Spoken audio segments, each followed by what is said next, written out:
Hi latest good morning single Danny silver director. So இன்றைக்கி நான் கொடுக்க போகிற ஃபீட்பேக் வந்து பார்த்தீங்கன்னா என்னோட வெயிட் லாஸ் பற்றி தான் ஃபுல்லாக இன்றைக்கி நான் சொல்ல போகிறேன். ஸோ ரொம்ப வந்து இந்த ஃபீட்பேக் வந்து நான் கொடுக்கணும்னு வெயிட் பண்ணிட்டு இருந்தேன்.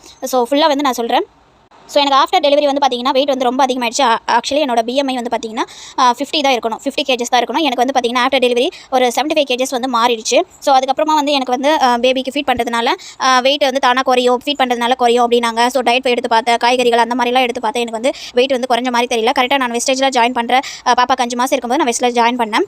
ஸோ ஃபஸ்ட்டு நான் எடுத்துக்கிறது வந்து பார்த்தீங்கன்னா நிறைய பொருள் வாங்கினேன். நான் வெஸ்லிம் தான் நான் வாங்கினேன். வெஸ்லிம் வாங்கி நான் என்ன பண்ணேன்னா வெஸ்லிம் ஷேக் மட்டும் வாங்கினேன். வெஸ்லிம் ஷேக்கு வெஸ்லிம் டீ வந்து வாங்கினேன். வாங்கி எடுக்கும்போது எனக்கு ஃபஸ்ட்டு எடுக்கும்போது என்னாச்சுன்னா ஃபீட் பண்ணுறதுனால எனக்கு பாப்பாக்கும் வெயிட் வந்து குறைஞ்சிச்சு. ஆனால் எனக்கு வந்து வெயிட் குறையில, எனக்கு லைட்டாகவும் குறையில. நான் பாப்பாக்கு மட்டும் வெயிட் வந்து குறைய ஆரம்பிச்சிட்டு இருந்தது. நான் வந்து நினச்சா ஏன் ஆகுதுன்னு எனக்கு தெரியல. ஸோ நான் வெஸ்லிம் ஜாயின் பண்ண புதுசு அப்படின்றதுனால எனக்கு சப்ளிமெண்ட் நாலேஜும் அவ்வளவும் கிடையாது. ஸோ அதுக்கப்புறமா தான் நான் வெஸ்லிம் ஸ்டாப் பண்ண உடனே வந்து பாப்பா வந்து வெயிட் குறையிறது கம்மியாகலைன்னா நம்மளுக்கு வந்து ஃபீட் பண்ணுறது நம்ம சாப்பிட்றது எல்லாமே வந்து ஃபீடிங் மூலமாக குழந்தைக்கு போகுது அப்படின்றதுனால வெயிட் லாஸ் ஆயிருக்கு. ஸோ அதுக்கப்புறம் என்ன பண்ணேன், நான் வந்து சர்ச் பண்ணி ப்ரோட்டீன் பவுடர் எடுத்துக்கிட்டேன். ப்ரோட்டீன் பவுடர் எடுத்துக்கும் போது நமக்கு வந்து பார்த்திங்கன்னா நமக்கு வெயிட் லாஸ் ஆகும், தண்ணியில் எடுக்கிறதுனால வெயிட் லாஸ் ஆகும். அதே சமயம் குழந்தைக்கு வந்து வெயிட் கெயின் ஆகும், நல்லா வந்து சத்தும் கிடைக்கும் அப்படின்றது நான் வந்து கேள்விப்பட்டேன். ஸோ அதுக்கப்புறம் என்ன எடுத்துக்கிட்டேன், எனக்கு வந்து நீர் கட்டியும் கூட. ஸோ அதாவது இரெகுலர் பீரியட்ஸ். ஸோ அதனால் என்ன பண்ணேன், நான் வந்து shatavari and protein powder, Vestige protein powder and Veslim tea வந்து நார்மலாகவே நான் எடுத்துக்கிட்டேன். கொலஸ்ட்ரம் எடுத்துக்கிட்டேன்.